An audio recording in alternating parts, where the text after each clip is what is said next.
ఎన్నికలు దగ్గర పడుతుండటంతో తెలుగుదేశం, జనసేన పార్టీ వాటి అనుకూల సోషల్ మీడియా మరింత రెచ్చిపోతోంది. ఈ రెండు పార్టీల సోషల్ మీడియా కార్యకర్తలు, అనుకూలమైన వ్యక్తులు ఒక మహిళా జర్నలిస్ట్ ను సైతం వ్యక్తిత్వ హననానికి పాల్పడే స్థాయికి దిగజారారు. టీవీ9 మహిళా జర్నలిస్ట్ హసీనాపై చేసిన ట్రోలింగ్స్ దీనికి ప్రత్యక్ష ఉదాహరణ. సంక్రాంతి సందర్భంగా గుడివాడి ఎమ్మెల్యే కొడాలి నానితో టీవీ9 ప్రత్యేక ప్రోగ్రాం చేసింది. ఇందులో భాగంగా సీనియర్ కరెస్పాండెంట్ హసీనా తన విధి నిర్వహణలో భాగంగా కొడాలి నాని బైక్ పై కొద్ది దూరం ప్రయాణిస్తోంది. ఆ ఒక్క సందర్భాన్ని పట్టుకొని సోషల్ మీడియాలో ఆమెపై విపరీతమైన దుష్ప్రచారం చేశారు.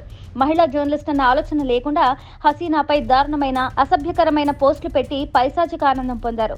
ఒక రాజకీయ నాయకుడో లేక మరో వ్యక్తితో ప్రోగ్రాం చేస్తున్నప్పుడు విధి నిర్వహణలో భాగంగా ఒక మహిళా జర్నలిస్ట్ బైక్ పై ఎక్కితే నీచమైన కమెంట్లు చేస్తారా?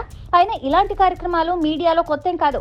అయినా జర్నలిస్ట్ అంటే సామాన్యుడి దగ్గర నుంచి సెలబ్రిటీ వరకు అందరితో సందర్భాన్ని బట్టి పనిచేస్తూ ఉంటారు. అంత మాత్రాన ఇలా నీచమైన ట్రోలింగ్ కు దిగుతారా? ఒక మహిళా జర్నలిస్ట్ అన్న సంగతి మర్చిపోయి ఆమెపై వ్యక్తిత్వ హననానికి పాల్పడతారా? ప్రోగ్రాంలో భాగంగా అలా చేస్తే దాన్ని కూడా వక్రీకరించి ఆమెను మోరల్ గా దెబ్బతీసేయాలని ప్రయత్నం చేయడం భావ్యమా? జర్నలిజంలో మహిళల సంఖ్య తగ్గుతున్న సమయంలో ఇలాంటి అసభ్యకరమైన దుష్ప్రచారం చేయడం ఎంతవరకు సమంజసం? హసీనా ప్లేస్ లో సామాజిక మాధ్యమాల్లో ట్రోలింగ్ చేసిన వారి చెల్లెలో, బంధువులో ఉంటే ఇలాగే చేస్తారా? ఒక్కసారి ఆలోచించండి.